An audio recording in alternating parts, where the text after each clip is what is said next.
Imagine standing in your village, hearing screams, seeing people run for their lives, and then realizing there is a wild lion right in front of you, not in a zoo, not behind bars, but right there, in your street. What would you do? Would you freeze? Would you run? Or would you pray that this is just a bad dream? Because for one small community, this nightmare became real. And what happened next shocked an entire country. This story begins on an ordinary morning. The sun was rising, children were getting ready for school, farmers were heading to their fields, and shopkeepers were opening their doors, like they had done every day for years. Nothing felt unusual, nothing felt dangerous, but sometimes danger doesn't announce itself. Sometimes it arrives quietly and then changes everything. It started with one scream, a woman dropping her bucket of water, a man shouting from across the road, someone pointing toward the edge of the village, and then, slowly, people saw it.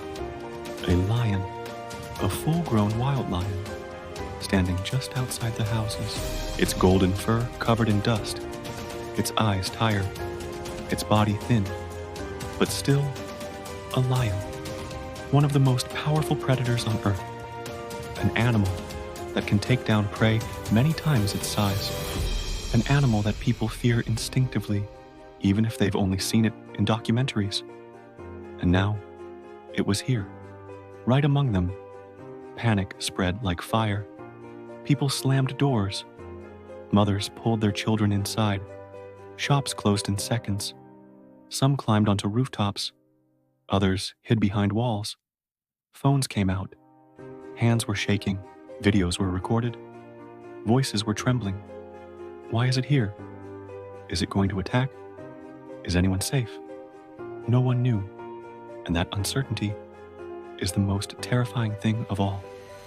Because when humans meet wild nature face to face, there are no rules, no guarantees, no second chances.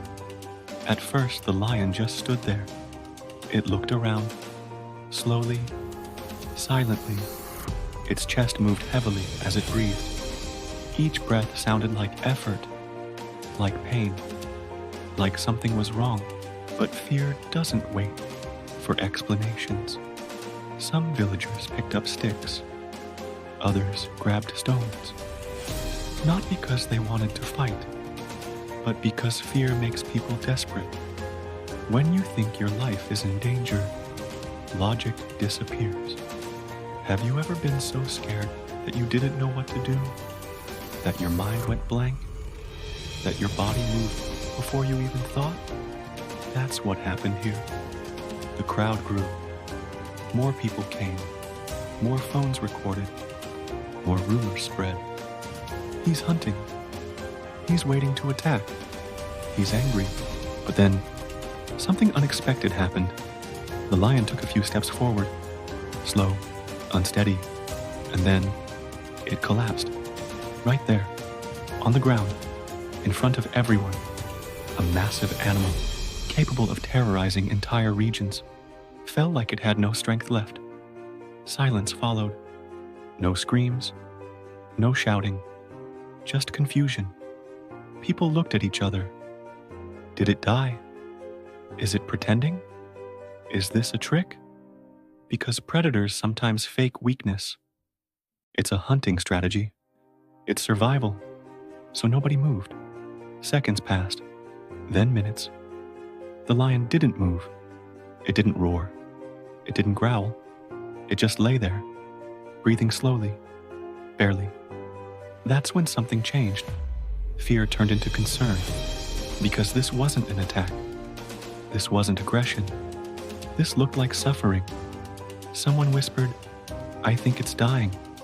And that sentence changed everything. Instead of throwing stones, people started backing away. Instead of shouting, they lowered their voices. Instead of filming for fun, they started filming for proof. They called authorities. They called wildlife departments. They called anyone who might know what to do, because suddenly, this wasn't about protecting themselves anymore. It was about saving a life that didn't belong here, a life that didn't ask to be here, a life that looked like it was fading. While help was on the way, villagers kept watch.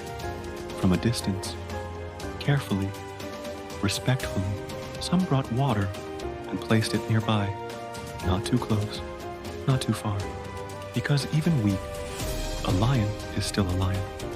And then, after what felt like forever, the rescue team arrived.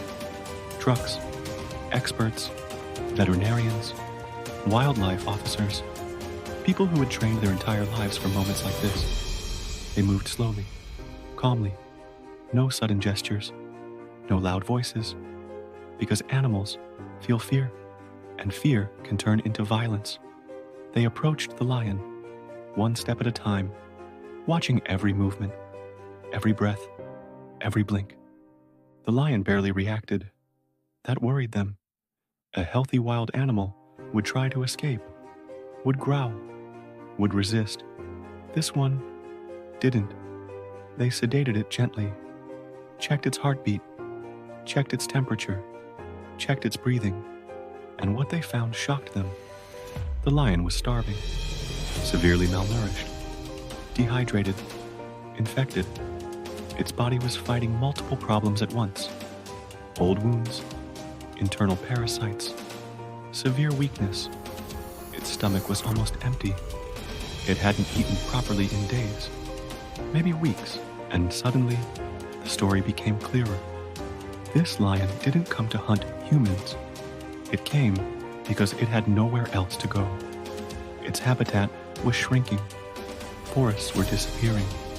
Prey was becoming rare. Human settlements were expanding. And in desperation, it walked into a village, not as a predator, but as a survivor. Think about that. How desperate must a wild animal be to walk into human territory, knowing the danger? How hungry, how tired, how hopeless. The experts carefully lifted the lion onto a stretcher, loaded it into a vehicle, and rushed it to a wildlife rehabilitation center. The villagers watched in silence, some with tears, some with guilt, some with relief, because they realized something powerful. This animal wasn't their enemy. It was another victim of a changing world. At the center, doctors worked around the clock. IV fluids, nutritional support, medication, monitoring, day and night. No shortcuts, no delays, because every hour mattered. For days, the lion barely moved. Its body was weak. Its organs were stressed. It was fighting for survival. And millions of people were watching. The videos went viral. News channels picked it up. Social media exploded. People from different countries started asking the same question. Did it survive? Messages of support came in. Donations poured in. Wildlife organizations stepped forward. Volunteers offered help. One lion had united thousands of people. Isn't that incredible? In a world full of division, one fragile life reminded everyone of compassion. Slowly, signs of recovery appeared. The lion started lifting its head, then sitting up, then drinking on its own, then eating small portions. Every step was celebrated. Every improvement felt like a victory. Weeks later, it stood, strong, steady, alert. Its eyes were brighter, its fur healthier, its body rebuilding. The same animal that had collapsed in fear and weakness was now regaining its power. And finally, the day came, release day. Back to the wild, back to freedom, back to where it belonged. The gates opened. The lion hesitated, looked around, took a deep breath, and then walked out into the forest, into its future. No cameras inside, no applause, just respect, just hope, just a second chance. And the villagers, they were never the same. They learned that day that nature is not our enemy, that wildlife is not evil, that danger is often misunderstood, that sometimes the thing we fear the most is actually the one that needs us the most. So let me ask you, what would you have done? Would you have run? Would you have panicked? Would you have thrown stones?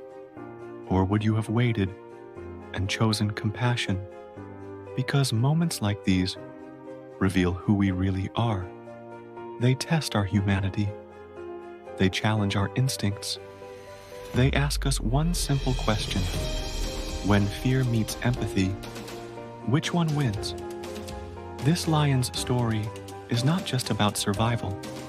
It's about coexistence. It's about responsibility. It's about understanding that this planet does not belong to us alone. Every forest cut, every river polluted, every habitat destroyed, pushes animals closer to us and closer to danger. Today, it was a lion. Tomorrow, it could be something else. So, the next time you see a wild animal on your screen, remember this story. Remember that behind every viral video, there is a life, a struggle, a reason, and sometimes a miracle. If this story touched you, if it made you think, if it made you feel something, then share it. Because awareness saves lives, compassion saves lives, and sometimes a small village can teach the whole world how to be human.